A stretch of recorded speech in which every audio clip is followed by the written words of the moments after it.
Bonjour à tous et bienvenue dans le C'est8 Loisirs. Merci de nous retrouver pour cette émission dédiée à vos idées sorties. Tout de suite le sommaire de ce vendredi 8 décembre. Une semaine dédiée à la musique baroque à Montigny-le-Bretonneux. Conférences, concerts et rencontres vont rythmer la ville jusqu'au 16 décembre. Avec en point d'orgue le concert de François Lazarevitch, flûtiste de renommée internationale. Nous en parlerons avec notre invité. À Voisin-le-Bretonneux, retombé en enfance le temps d'une exposition dédiée aux jouets anciens. Une plongée dans le passé de 1890 à 1980, des jouets cultes ou oubliés devenus de vrais témoins de leur époque. Un festival à vivre en famille à Vélizy, atelier parents-enfants, un sapin de Noël artistique et des spectacles. Le point avec Mélanie sur les différentes activités proposées. Le marathon des marchés de Noël se poursuit ce week-end à Plaisir. Ça commence samedi jusqu'à dimanche 10 décembre. Une patinoire, un manège et une mini-ferme seront installés dans le parc du château. À Manille-les-Hameaux, rendez-vous dimanche au pôle musical Blaise Pascal dès 10h. Le Père Noël vous recevra à 15h. Autre rendez-vous habituel et solidaire du mois de décembre, le Téléthon, 31e édition ce week-end. Collectivités, associations, bénévoles de Saint-Quentin en Yvelines sont mobilisés, mais aussi les sportifs. À Saint-Cyr-l'École, l'apnéiste Andy Cabrera Avila va tenter de battre un nouveau record dans la piscine Aquamundo pour récolter des fonds. Après avoir réalisé 6 heures puis 12 heures de nage en apnée pour l'édition 2016, il s'attaque à une nouvelle barrière, celle des 24 heures. Des animations sont également prévues en parallèle. On l'écoute au micro de Michael Elmidoro. À partir de 18h30, il y aura des baptêmes d'apnée, des cours d'aquagym, des cours d'aquabike, des challenges de natation, des challenges de longueur en apnée. Tout ça pour le Téléthon, de 18h30 jusqu'à minuit. Donc venez nombreux me soutenir et aussi participer à cette cause pour le Téléthon. Il y a 50 ans, jour pour jour, la première course cycliste du monde était organisée entre Paris et Versailles le 8 décembre 1867. Un groupe de passionnés s'est lancé le défi de revivre cette épreuve à la mode de l'époque sur d'authentiques vélocipèdes des années 1860. Ce dimanche 10 décembre, une vingtaine de participants partiront de Paris à 9h. Arrivée prévue à Versailles sur la place d'Armes vers midi. Ils seront en costume d'époque et vous attendent nombreux pour les accueillir. Les organisateurs étaient présents sur notre plateau jeudi 7 décembre. Ils nous ont parlé de l'histoire de cette course. Et elle était relativement méconnue jusqu'à ce qu'un historien japonais du nom de Keizo Kobayashi la révèle, puisqu'il était passionné de vélo. Il a compris que la France était le berceau du vélo. Et donc, il est venu étudier tous les documents d'archives et il a produit une thèse en 1993 extrêmement intéressante qui fait aujourd'hui référence dans le monde, qui s'appelle Vélocipède de Drea Michaud, mythe et réalité. Et à cette occasion-là, il a révélé que avant la course de Saint-Cloud, qui était réputée la première, en 1868, avait eu lieu cette course de Paris à Versailles.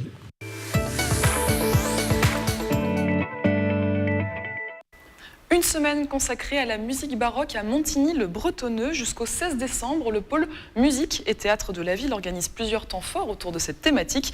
Conférences, rencontres, mais aussi surtout des concerts. Le directeur du pôle musique et théâtre va nous parler de la programmation. Bonjour Antoine Bush. Bonjour. Alors on va déjà rappeler ce qu'est le baroque pour nos spectateurs. Donc c'est un mouvement artistique du 16e au 18e siècle. Un style qui se caractérise par la grandiloquence, notamment en architecture et en décoration. Et parmi les compositeurs emblématiques en France, on a Jean-Baptiste Lully. Et pour ce qui est de la description de la musique, par contre, je vais vous laisser nous en parler, Antoine Bush, car c'est votre spécialité. Quelle est la particularité de la musique baroque et pourquoi avoir voulu lui dédier une semaine ? Alors, la particularité de cette semaine, c'est la rencontre avec un artiste, François Lazarevitch, qui justement fait le pont entre les musiques de tradition orale, à savoir la musique traditionnelle, et la musique baroque, car à cette époque, la composante d'improvisation venue des traditions orales est très présente. Et c'est sur ce point que nous avons voulu insister un peu sur cette semaine. Et comment est-ce qu'on peut caractériser la musique baroque ? Qu'est-ce qui fait une musique baroque ? La musique baroque, c'est la musique un peu de l'expression, du débordement, des passions. Et c'est une musique qui est notamment d'un point de vue pédagogique et de la rencontre avec les élèves un moment fort qui va bien au-delà de ce qu'on peut imaginer des musiques dites classiques, parce que c'est une musique qui date, mais qui est encore très vivante. Et vous l'avez dit, François Lazarevitch, invité d'honneur du coup de cette semaine. Ça commence du coup samedi 9 décembre avec une conférence pour les élèves du Conservatoire de musique. Absolument, on a une conférence masterclass, c'est-à-dire que c'est à la fois une rencontre un peu privilégiée entre cet artiste et les élèves qui ont travaillé des pièces sur lesquelles François Lazarevitch va les conseiller et leur apporter toute la richesse de son vécu d'artiste, voilà, notamment au sein de sa compagnie, les musiciens de Saint-Julien. Et le public aura également l'occasion de le rencontrer, mais en concert, le 16 décembre à 20h30. Voilà, un concert qui va se passer en 2 parties, avec une première partie d'élèves et une deuxième partie de récital de François Lazarevitch, dont on va profiter pleinement, puisque on aura l'occasion de découvrir l'ensemble de ses talents, notamment par le biais des flûtes baroques, mais aussi de la musette baroque, une sorte de cornemuse baroque qu'on connaît relativement peu. Et on va avoir un répertoire assez riche, parce qu'il va piocher dans différents pays. On aura de la musique baroque française, allemande et même irlandaise. Oui, absolument. C'est ce que je disais au début. Le pont entre la musique irlandaise qu'on connaît bien et l'improvisation qui va autour, c'est assez amusant de voir les similitudes qu'il peut y avoir entre ces musiques qu'on imagine assez éloignées et qui, au bout du compte, sont assez proches. Et pour se mettre en appétit, justement, on va peut-être écouter un petit extrait de musique baroque irlandaise interprétée par François Lazarevitch avec les musiciens de Saint-Julien. Et on se retrouve juste après.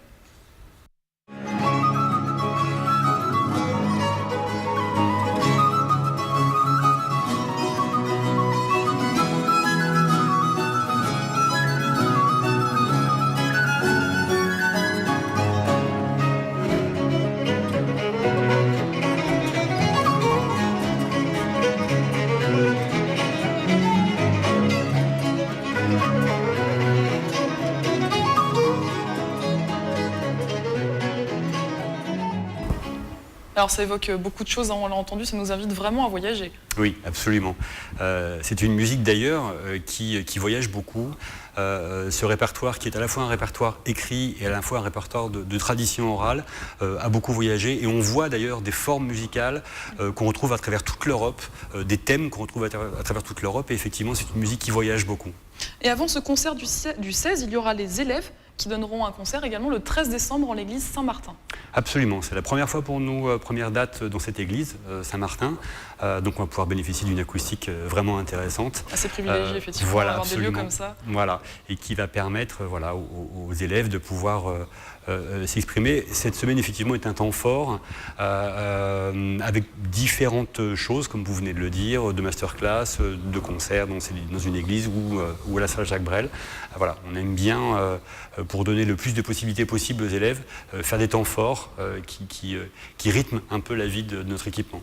Merci beaucoup Antoine Beuch pour toutes ces précisions. Donc on le rappelle, la semaine baroque commence, de la musique baroque, ça commence samedi 9 décembre jusqu'au 16, 2 concerts à ne pas manquer. Et je vous invite à vous rapprocher du pôle musique et théâtre pour retrouver toutes les informations. Merci beaucoup. Merci à vous. Si vous avez été bercé dans votre enfance par Casimir, les premiers Lego ou encore les poupées parisiennes, le reportage qui va suivre devrait vous intéresser. Une grande exposition de jouets anciens est programmée jusqu'au 20 décembre à Voisin, le Bretonneux. Un reportage pour les petits et les grands écrit par Michael Elmidoro. Un véritable voyage dans le temps. Depuis le 2 décembre, la maison de Coville de Voisin, le Bretonneux organise une exposition gratuite sur les jouets anciens pour les petits et les grands.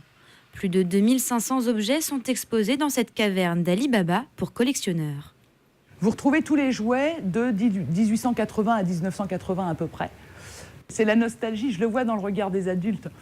Plus que presque que les enfants encore, je dis ah, les adultes qui ont les yeux comme des billes en retrouvant le télécran ou en retrouvant le Casimir, ça fait plaisir. Vraiment, c'est une expo où les gens arrivent avec le sourire à la porte. Parmi les 200 mètres carrés de l'exposition, les visiteurs peuvent découvrir une maquette Lego de 100 000 pièces ou encore des jouets rares comme ce jeu de pêche à la ligne datant de 1890. Le jeu de la pêche à la ligne consistait premièrement à faire entendre la sonorité aux enfants et deuxièmement à aller pêcher des objets avec un aimant. Le but, c'est de pêcher l'objet avant que l'objet ne passe sur le pont.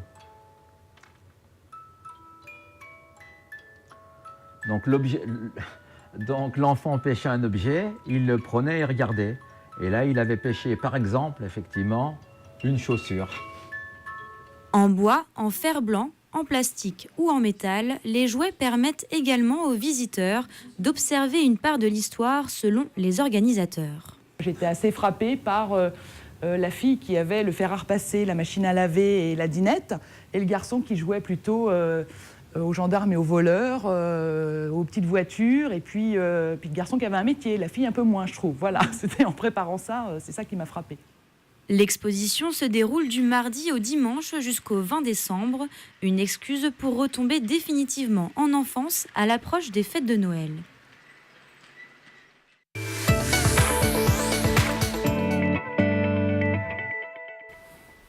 Encore quelques jours à patienter avant que le Père Noël ne dépose ses cadeaux au pied du sapin. À Londe, le centre d'art de Vélizy-Villacoublay, on propose des ateliers sapins. Bonjour Mélanie. Bonjour Camille. Depuis le 2 décembre, il y a comme un air de famille qui flotte au centre d'art vélizien. Alors, un air de famille, c'est le nom du festival. C'est un instant à vivre, vous l'aurez compris, en famille, et qui est ponctué l'atelier parents-enfants autour du sapin de Noël. Betty Messonnet, l'artiste qui s'en charge, nous l'explique.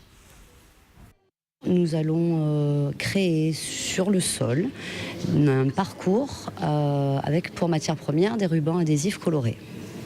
Voilà, donc on va faire un parcours qui ira d'une pièce à une autre. Peut-être on s'arrêtera sur, certaines s'arrêteront sur des pièces qu'ils ont préférées.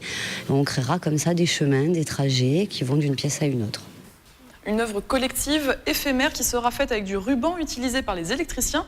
Mais dans son interview, Betty parle aussi de pièces. Oui, parce que le début de l'atelier commencera avec une visite des œuvres de deux artistes, Groot et Mazéas, autour du Père Noël et de cette époque magique. Le public pourra voir des photos et le blouson du Père Noël, un Père Noël biker. Alors pour l'occasion, ils ont aussi créé un majestueux sapin qui trône dans le hall de Londres, un sapin tout en guirlande. C'est une mini-forêt en un seul arbre. Et à se perdre parce que nous, on aime bien essayer de renforcer, au moins d'établir un lien entre quelqu'un qui viendrait voir une exposition et l'objet qui est proposé. En fait, si on resserre un petit peu les liens, là c'est du coup très resserré. C'est tellement resserré qu'effectivement on vient se perdre directement dans la structure. Les ateliers ont lieu tous les mercredis et les samedis jusqu'au 20 décembre. Et dans ce festival, il y a aussi des ciné-concerts. Le 15 décembre, ce sont les triplettes de Belleville. Et comme c'est la fin de ce 7-8 loisirs, je vous propose de nous quitter avec un extrait. Merci Mélanie de nous avoir parlé de ce festival. On se retrouve la semaine prochaine pour un nouveau numéro. D'ici là, passez un excellent week-end.